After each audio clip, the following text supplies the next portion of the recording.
Sizin de temas ettiğiniz gibi gerçekten akran zorbalığı son zamanlarda özellikle çok ciddi bir problem çocuklar açısından. Bir ya da birkaç çocuğun bir çocuğa karşı saldırganca davranışlarına aslında biz akran zorbalığı diyoruz.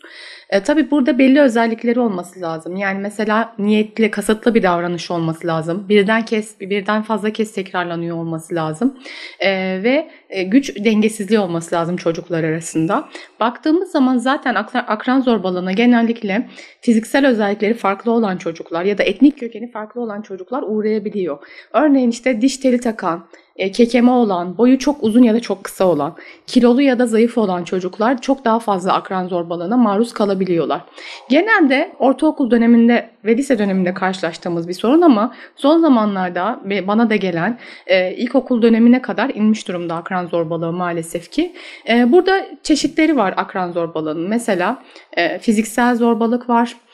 Sözel zorbalık var, ilişkisel ya da sosyal zorbalık dediğimiz bir zorbalık çeşidi var ve son dönemlerde yine çocukların çok fazla maruz kaldığı internet kullanımıyla beraber sanal zorbalık dediğimiz zorbalık çeşidi var. İsterseniz biraz bunlardan da bahsedeyim. Fiziksel zorbalık dediğimiz aslında hepimizin aklına gelen işte dövmek, itmek, saçını çekmek, tükürmek vesaire gibi şeyler. Sözel zorbalık dediğimiz işte hakaret etmek, küfür etmek, aşağılamak gibi şeylere giriyor ki bu en fazla karşılaştığımız zorbalık türlerinden bir tanesi. İlişkisel ve sosyal zorbalık dediğimiz ise çocukları belki en derinden yaralayan zorbalık türü. Çünkü yok saymak, işte mesela dışarıda bir plan yapıldığında çocuğu çağırmamak, okulda onunla arkadaş olmak istememek, arkadaş gruplarından dışlamak. Bunlar da sosyal zorbalık çeşitleri ve bu da çocukları çok ciddi anlamda yaralıyor. Sanal zorbalık dediğimiz ise istenmeyen mesajlar atmak olabilir. İşte onu rezil edecek fotoğrafların yayınlanması olabilir, yayılması olabilir. Sosyal medya hesaplarından zorbalamak olabilir, kötü yorum yazmak mesela.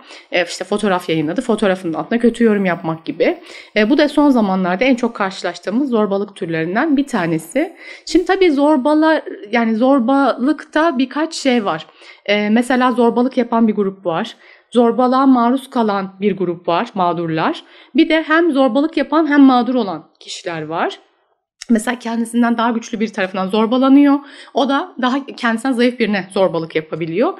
Bir de bunu sadece izleyenler var. Aslında burada bütün grupların etkilendiğini görüyoruz. Ve belli özellikleri var. Özellikle belli ailesel özellikleri var bu çocukların. Baktığımız zaman aile içi iletişimde problem olan çocuklar zorbalığa maruz kalabiliyor. Aynı zamanda zorbalık mağduru da olabiliyor. Ya da fiziksel olarak çok fazla cezalandırılan çocuklar, işte şiddete maruz kalan çocuklar dışarıda kendi zorbalık yapabiliyor. İşte aile tarafından eğer şiddete maruz kalıyorsa kendisi de dışarıda bunu bir iletişim biçimi olarak algıladığı için gidip kendisi de zorbalık yapabiliyor başka bir çocuğa. Dolayısıyla böyle aile içi iletişimi sorunlu, çocuğun ailede zaten yerinin olmadığı, çok dinlenmediği, yok sayıldığı ailelerde hem zorbalık hem de zorbalığa maruz kalma riski maalesef ki artıyor. Tabii çok ciddi sonuçları var akran zorbalığının. Ondan da biraz bahsetmekte fayda var. Örneğin çocukların psikolojik olarak yıpranması, intihara kalkışmaya varan davranışlarda bulunması, ciddi olarak okula gitmek istememesi, derslerinde düşüşler, akademik başarısına düşüşler, sosyal ortamlarda katılmak istememesi çocuğun ve bunun gibi birçok sonucu olduğunu görüyoruz. Dolayısıyla gerçekten aileler eğer bundan şüpheleniyorlarsa özellikle mutlaka bir uzman desteği almalılar.